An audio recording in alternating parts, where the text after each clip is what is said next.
Jaya Radha Madhava Kunja Bihari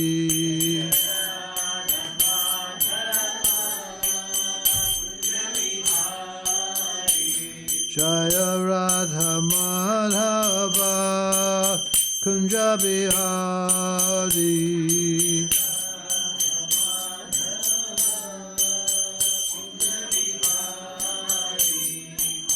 Gopi Jana Vallabha Giri Varadhari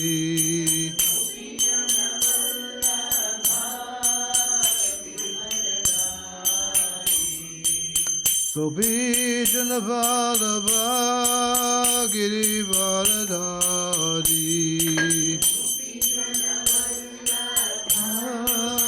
Giri Varadhari Yasodanandana Brajajanarandana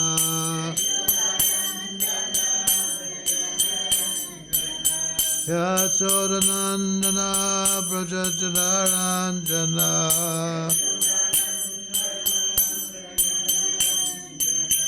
Jamunatira Vanachari Jamunatira Vanachari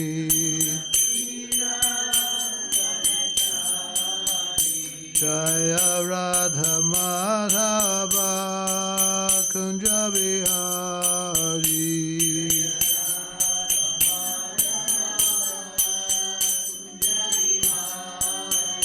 Jaya Radha Madhava Kunja Bihari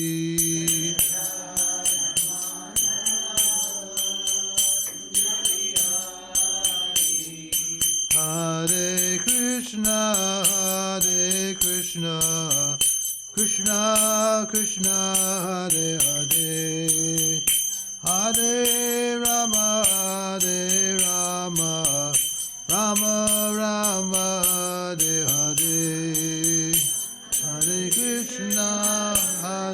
Krishna Krishna Krishna Hare Hare Hare Rama Hare Rama Rama Rama Hare Hare Hare Krishna Krishna Krishna Hare Hare Hare Rama Rama Rama Hare Hare Hare Krishna Krishna Krishna Hare Hare Hare Rama Rama Rama Hare Hare Jaya Radha Madhava Kunja Bihari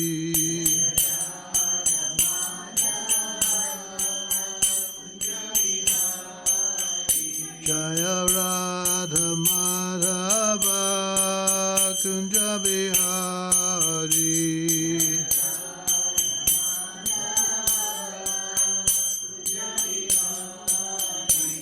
Jaya Radha Madhava Kunja Bihari Radha Madhava Kunja Bihari Om Namo Bhagavate Vasudevaya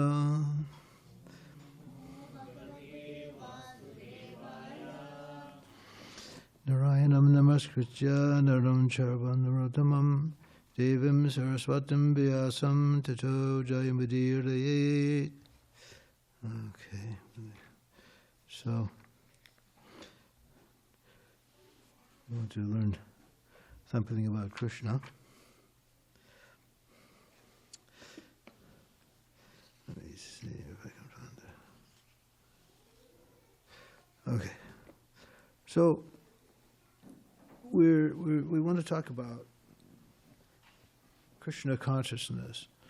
Who is Krishna, and what is the meaning of the Hare Krishna mantra. We'll read from the 3rd verse of the 7th chapter. The book, it is on page 306. Do y'all have a Bhagavad Gita? So we'll chant the Sanskrit together and then read the translation and the purport. Okay, page 306. Okay. You got it? Okay. Manushyanam sahasreshu kaschid yatati siddhaye yatatam api siddhanam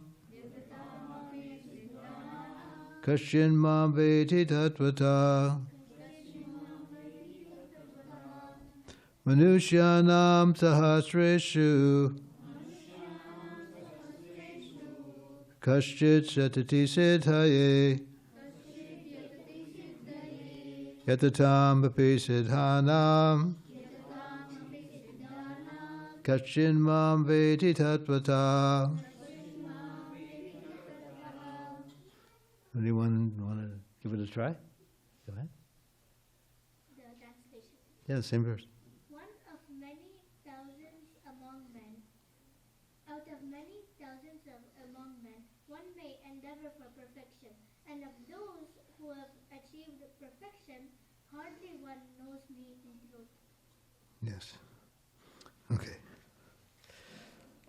So here's the Srila Prabhupada's purport.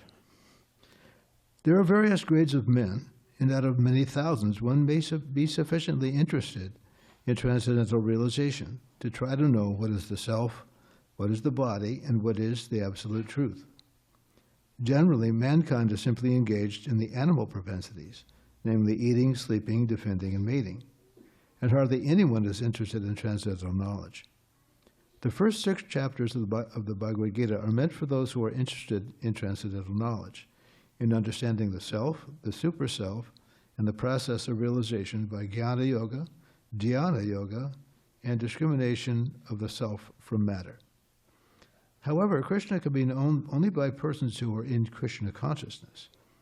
Other transcendentalists may achieve impersonal Brahman realization, for this is easier than understanding Krishna. Krishna is the Supreme Person, but at the same time he is beyond the knowledge of Brahman and Paramatma. The yogis and jnanis are confused in their attempts to understand Krishna. Although the greatest of the impersonalists, Sripad Shankaracharya, has admitted in his Gita commentary that Krishna is the Supreme Personality of Godhead, his followers do not accept Krishna as such, for it is very difficult to know Krishna, even though one has transcendental realization of impersonal Brahman. Krishna is the Supreme Personality of Godhead, the cause of all causes, the primeval Lord Govinda. Ishvara Parama Krishna, Sachidananda Vigraha, and Nadir Adir Govinda, Sarvakarna Karanam. It is very difficult for the non-devotees to know him. Although non-devotees declare that the path of bhakti or devotional service is very easy, they cannot practice it.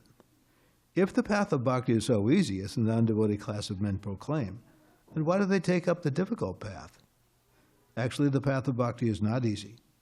The so-called path of bhakti practiced by unauthorized persons without knowledge of bhakti may be easy, but when it is practiced factually according to the rules and regulations, the speculative scholars and philosophers fall away from the path.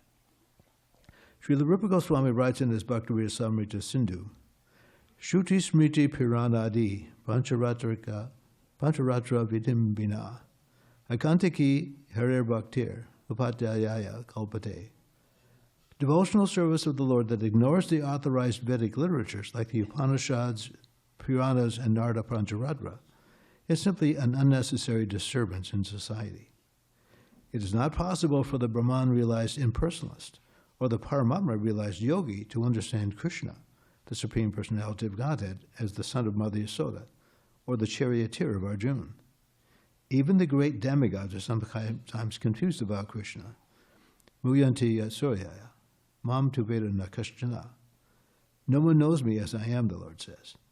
And if one does know him, then Samahatma Sudurlabha, such a great soul is very rare. Therefore, unless one practices devotional service to the Lord, one cannot know Krishna as he is, Tattvata, even though one is a great scholar or philosopher. Only the pure devotees can know something of the inconceivable transcendental qualities in Krishna, his being the cause of all causes, his omnipotence and opulence, his wealth, fame, strength, beauty, knowledge, and renunciation, because Krishna is benevolently inclined to his devotees. He is the last word in Brahman realization, and the devotees alone can realize him as he is. Therefore it is said, Ata Śrī Kṛṣṇa namadi nabhaved grayam indraya, sevam mukhe jivaro swayam eva spiratyada. No one can understand Krishna as he is by the blunt material senses, but he reveals himself to the devotees, being pleased with them for their transcendental loving service unto him. Bhakti Rasamrita Sindhu 1-2-234. So, in the Western world, most people have no idea at all who Krishna is. I visited the temple first time when I was 20 years old. I'd never heard the name of Krishna before. Okay, so there was a musical production called Hair. I don't know if you've heard of it. 1969, went to see this this play, and they had the Hare Krishna mantra in there. And you could say that was my first introduction, but I didn't pay it any attention. I didn't know who Krishna was, or it was just a crazy, wacky, production. And but a little aside, I was in New York one year, and a young man came up to me and he said that he was present in the room when Srila Prabhupada was talking to the person who wrote that play. And he said that your Swami, Prabhupada, told him, if you include the Hare Krishna mantra, your production will be a grand success. Oh, it was huge. It was absolutely overwhelming. It was just amazing. Okay, so there's a little aside. So, but otherwise, when I saw the devotees for the first time at San Diego State, they were chanting this from this production Hair, chanting this Hare Krishna mantra. It was like, what is this? Ponytail, shaved head with, face paint, dancing around with some crazy looking drums and finger cymbals. Oh, it's like this bunch of crazy people. But little did I know, because in the West, we're not really. You might see some Buddhists wearing some robes and whatever, and don't really understand what's the difference. But generally speaking, we're not familiar with the Vaishnava sect of Krishna consciousness. So, but in the East, in India, and other places, we understand, common knowledge, about Krishna and Krishna's pastimes and lifting Govardhan Hill and very personal and intimate relationships that Krishna has with his devotees. But most people don't really know anything about Krishna beyond that. So it's a superficial, sentimental. If we don't understand what Krishna really is, then it's not really complete. Let's understand, from the beginning. When Srila Prabhupada came here, he didn't emphasize the Krishna's pastimes of doing these different things. And I even remember getting a Krishna book and reading some of the stories, and it's like, this is mind-blowing, killing these demons and, all this interesting pastimes. But we really have to start from the beginning. And that's why Srila Prabhupada started with the Srimad Bhagavatam, first canto. And the Krishna book and other intimate information about Krishna was introduced later. Okay. So we have to come to a platform understanding who Krishna actually is and what his position is. Okay. It's one thing if you want to learn, let's suppose you wanted to learn about, Mr. Trump or any famous person, right? Their inner circle, their friends, acquaintances, perhaps mentors, the family, different people that know them, understand, the background, how they got there, what, intimate details about, their life that the general public is really not privy to. Okay. So we see, maybe some prominent person, maybe it's a motivational speaker, what to name your person. Escapes me anyway. So we have to understand, what Krishna's position is as the Supreme Personality of Godhead and in relation to other exalted personalities. Okay, we know that Brahma and Vishnu and Shiva, and then there are demigods, Indra, and we have Ganesh and Garuda. Garuda here.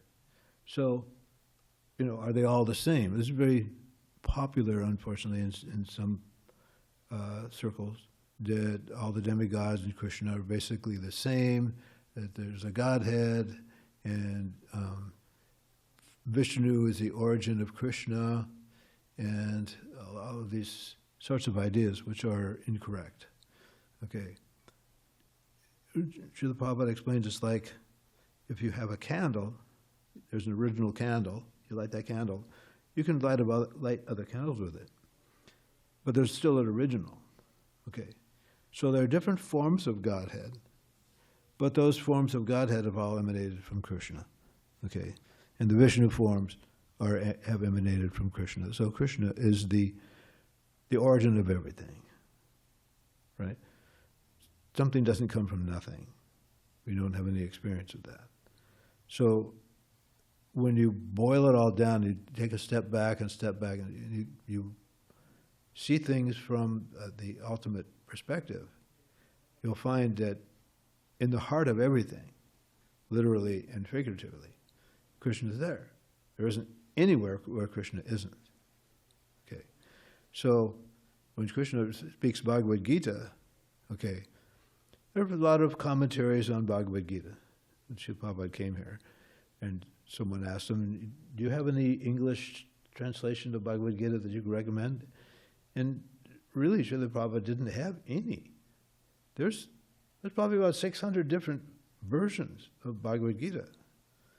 But Śrīla Prabhupada said that in practically every case, the author is presenting his own point of view, using the Gita as a vehicle to present their idea.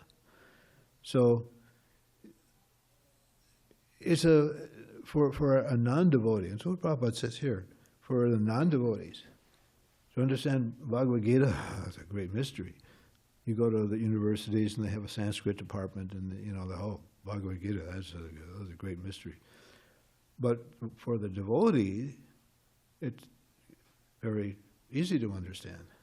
The Krishna, and especially when we have the Acharya, Srila Prabhupada, to give us the information what Krishna is actually trying to say, right? So this is what, the spiritual master's duty is to he's not going to present anything other than Krishna, because as a pure devotee, he has no business speculating or doing anything else. So that's the definition of the guru, is he has no other business, no other interest in anything but Krishna. So once in Vrindavan, Srila Prabhupada said, what is the meaning that the spiritual master is the via medium to Krishna? And he said that the spiritual master says what Krishna would say to you if you could hear. Okay, so he's the external representative of Krishna. Okay, so he's trying to tell us what Krishna wants us to hear. And sometimes in the beginning of a lecture, Śrīla Prabhupada would say, thank you for coming to this assembly to hear what Krishna wants to speak. And that was Prabhupada's whole program, to enlighten everyone. What is Krishna really trying to say? Okay, but for the non-devotees, they're speculators. They don't understand because their point of view is different. Okay, and unfortunately, I don't want to call anyone out, but different religions basically put God in the position of an order supplier. Like you go to a God in the box, right? How about color TV or Mercedes Benz? We want to ask like a Santa Claus, because we believe that we are the center and that God should supply us with our necessities and fulfill our desires. And if He does that, if we get what we want, I must be very pious. I must be doing well. So.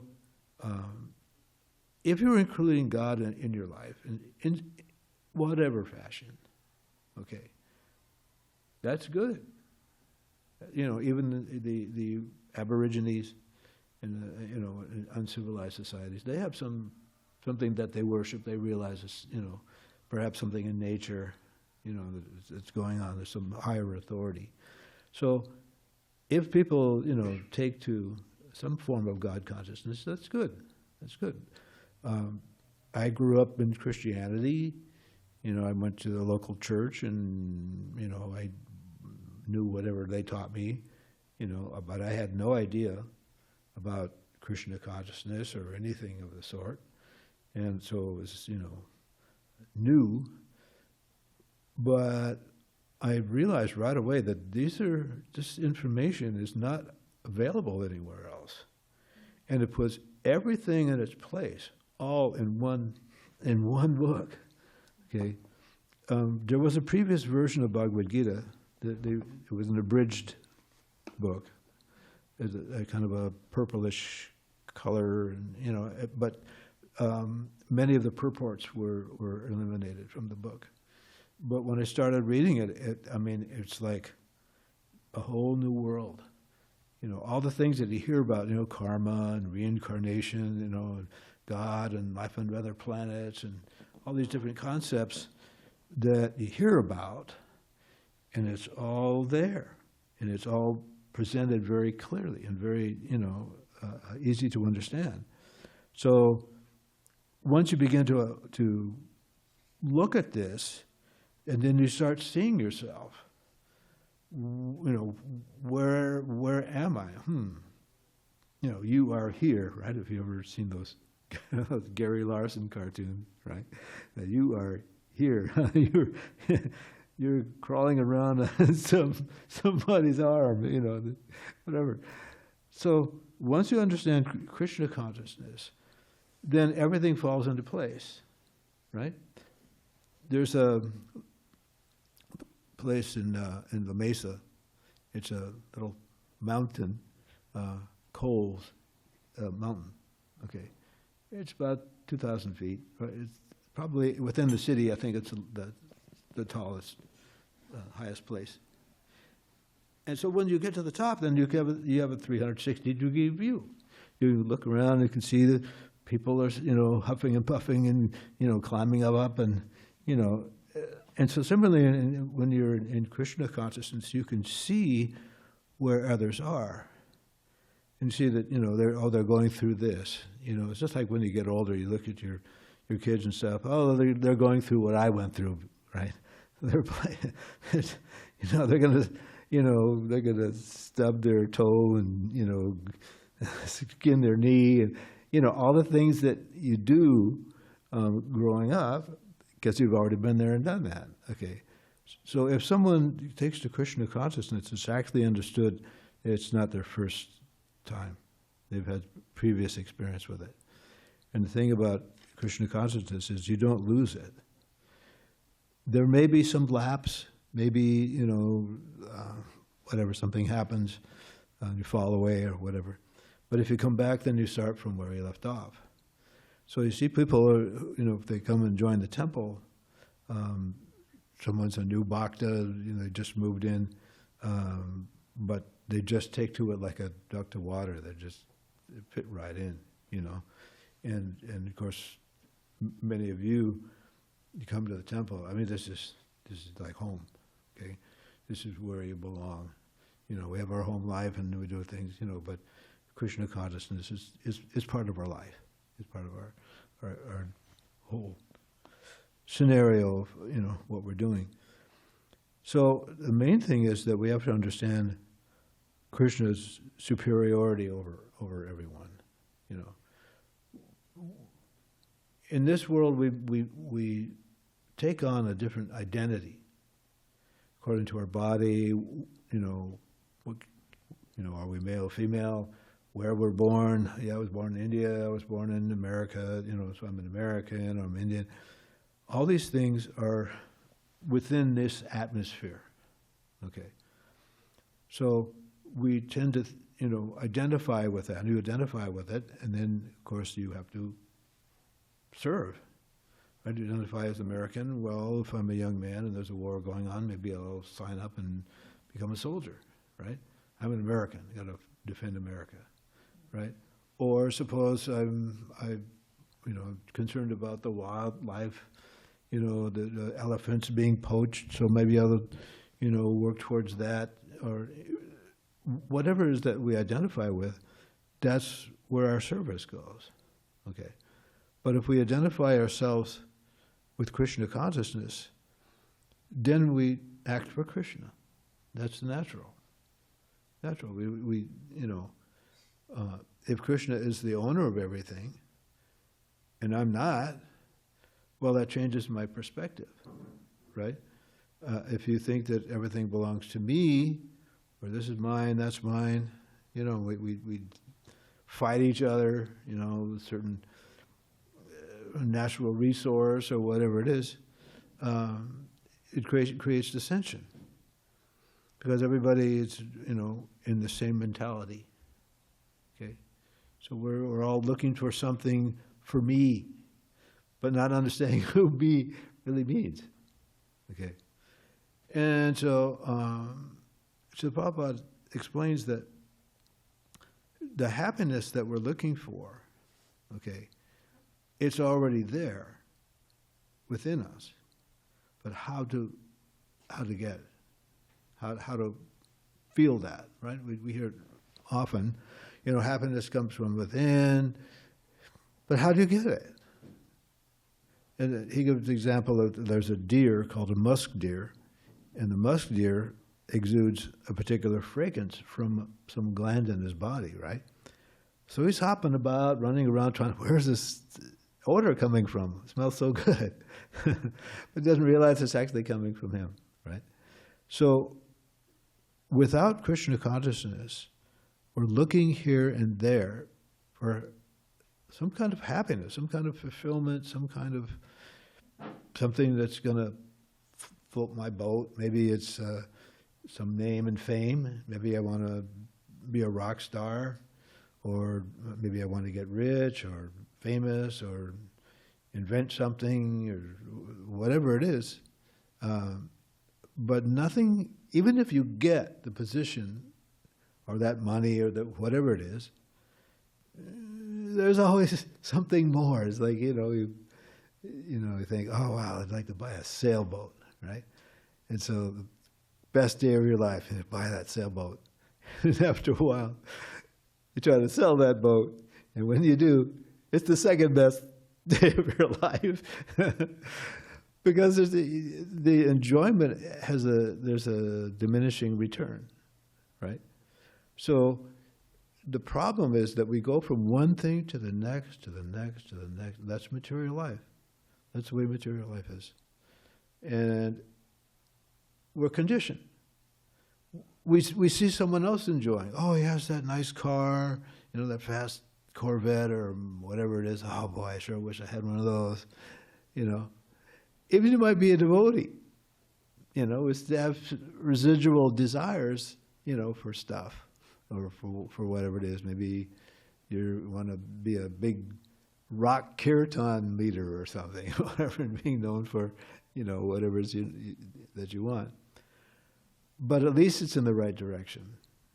Okay, and we have many young people, and you know, kirtaneers and so on and so on. I think it's great.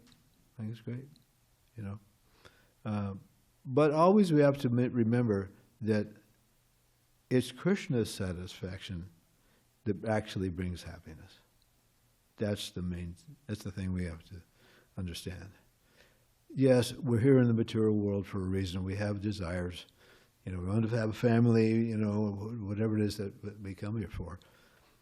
But in the end, as we're going through life, we will find sooner or later that these things don't actually bring the ultimate satisfaction. And when you do something for Krishna, then, oh yeah, I feel good. I feel happy. I remember when I first started chanting, because I told you I'd seen that musical hair. I would drive in my car and I would sing to that tune, right? And I realized in a very short time, I said, wow, there's really something to this, right? When I first started, life was just terrible. You know, I'm a young man, I don't know which direction I'm going. You know, I dropped out of school. What am I going to do with myself? You know, no matter what I get into, I was going to school to be a carpenter. Well, now I'm responsible for killing trees. Okay, or if I go into, you know, the automobile industry, well, now I'm, you know, supporting oil drilling and polluting the planet, and, you know, where do I fit in? You know, so as soon as I started chanting, it's like it was just the whole depression just evaporated. It's like there's really something to this. This is good. Right? So if you feel it, right, that's the proof. We don't have to have scientific experiments with, you know, scientists, you know, trying to figure it all out. When you realize something, when something comes from within yourself, okay, that builds your faith. Okay? That's what we want. We want to actually experience something. Feel something. And if you simply chant or offer your food to Krishna, right? Read about Krishna, or tell someone about Krishna. You tell someone about Krishna, you're going to taste it. You're going to just feel like this is the best. This is the best thing, right? Because even in Christianity, they say the same thing. You know, you spread, you know, the knowledge of Jesus. And you give it away, but you don't lose it, right? So the same thing. We experience Krishna consciousness, and especially when you teach somebody, even teaching an ordinary subject, if you teach somebody something, you will really understand it. Because if you're trying to impart something you don't have, it doesn't work. Okay, but if you understand the subject, okay, then your understanding increases, right? That you automatically know more than the person you're trying to teach, right? So any one of us, you could be sitting where I am saying the same thing that I'm saying. You could. You could. Read the Bhagavad Gita, what's your realization? Okay? Long ago when the Bhagavatam was spoken, okay, so you had Maharaj Parikshit and Shukadeva Goswami. Okay, either one of them, they could have traded places. Okay, Krishna's talking to Arjuna. Krishna put a whammy on Arjuna, okay? But Arjuna already knew everything. So Krishna put him in that situation so Krishna could speak for our benefit. That's basically the deal. So, you know, Krishna consciousness, anyone, we used to have these meetings at devotees' houses. They call it the Bhakti Chakra. Did you ever heard about this? Yeah. So you go to the Bhakti Chakra, and somebody comes, and they got like a book last week, right? And we go around the room, and people tell a realization. And somebody just got a book, and they start talking like as if they've been a devotee for 5 years. You know, it's just amazing. It's just amazing, you know, because again, if you come to Krishna consciousness, the likelihood is that you had some previous experience with it. Okay, I can speculate in my life. I don't doubt it, but I was so far off. You know, I just happened to be, you know, they asked me to come, you know, give a talk, but you're all devotees by birth or by nature, okay? And you come here, you don't see all the San Diego, you know, crowding in here. But you're here because Krishna means something to you, okay? And so I'm just the one opening my mouth and reading a little bit. So, any realization or comments, or anybody have anything to add? Or, no? Hare Krishna, Prabhu. Yes, Hare Krishna. A wonderful point you shared, Prabhu. There is one thing I want to ask. So whenever we are going, you said like what we experience will tell us like, will give us more, our faith will be more and more. So I always had this question, like maybe you can explain this. So even when we are going through the sense gratificatory things, some things feel good. Like some things, it makes our mind tricks us saying that these things feel good. So how do we differentiate between like, you know, based on, like if you do kirtan, we feel good. Like there is, like if we go by feeling based, don't we have this flaw that the mind can trick, okay, this is, even this I am enjoying in terms of, even though like we know from many examples that Srila Prabhupada quote, like a pig can be in a gutter, but it thinks that it's enjoying itself, like these examples we can think. But how do we have that checkpoint, whether we are taking the material sense gratification from it or the spiritual bliss from it? It depends on whether it has to do with Krishna or not, right? You may have some success, maybe, and something, but maybe we were praying to Krishna for that. You know, my job, my work is tuning pianos, and I often, because I grew up Christian, they have a thing, they go like this, they make the sign of a cross, right? So I'm thinking, sometimes I'm kind of worried that, you know, it's going to come out well.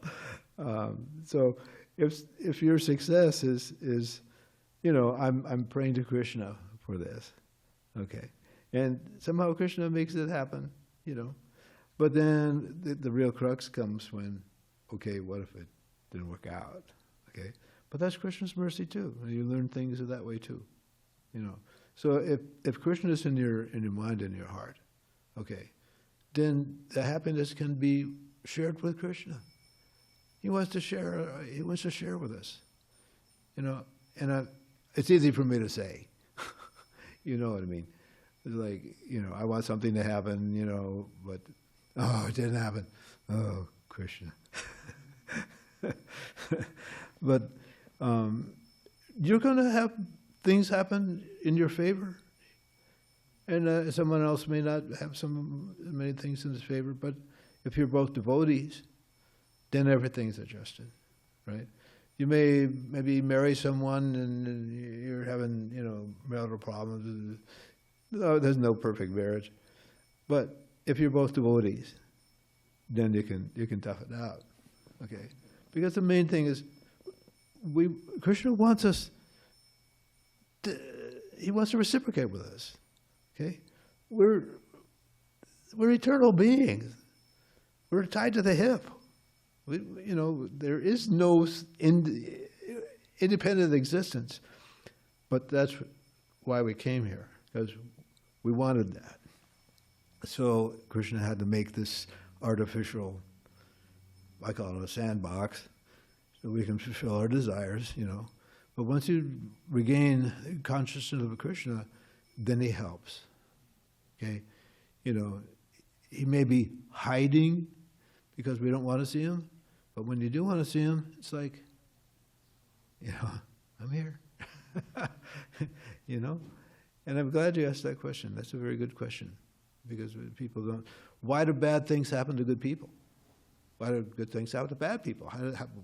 How did Hitler come to power? Or Stalin? The most evil people ever lived. Okay? But believe it or not, Krishna loves them too. Okay? So, this place has rules. And, if you make a mistake, okay, then you can beg forgiveness, make some restitution. But if you're just here to deny God and be a tyrant, he'll allow you to do that, but there are consequences, okay? And it's like tough love, okay? I didn't know what tough love meant, but gradually over time, it's like your parents, they spank you, but they say it hurts me more than you. When you're a kid, you don't understand what that means, right? But if they don't correct you, you go bad, right? Prabhupada tells a story. There was a young kid, and he had gotten in trouble. He was living with his aunt. So the aunt wasn't doing any correction with any punishment. So anyway, he got caught for, murder or whatever he was caught for. And he was about to be sentenced. So they asked him to do any comment, anybody would like to say something. So he requested his aunt, come, sit down. So leaned over, he bit her ear. And so, why did you do that? Because you didn't chastise me, you didn't correct me, and now look where I am. Okay? So if Krishna doesn't correct us, okay, then we go rogue, right? So love doesn't always mean, nice, fuzzy feeling, okay? In a sense, like the soldiers on the battle of Kurukshetra that were killed in front of Krishna, they all got liberation. Okay? Arjun's killing them, they're seeing Krishna because he's driving the chariot. So they all got liberation. Okay? That's love. Okay? All these demons, so the Krishna killed, they all got liberation. Putana tried to kill Krishna. Okay? But he didn't take the bad side. He said, oh, she's like my mom. So Krishna wants to reciprocate with us. And if you understand Krishna's position as unlimited personalities emanated from him, he's the best of everything, so there's no contest at all. He's infinite, we're infinitesimal. So what does he want from us? All he wants is, little respect, R-E-S-B-C-T, right? Let's have a little reciprocation there. And if you get down to it, it's all about love. Is there any other reason for love? No. Krishna loves everyone unconditionally.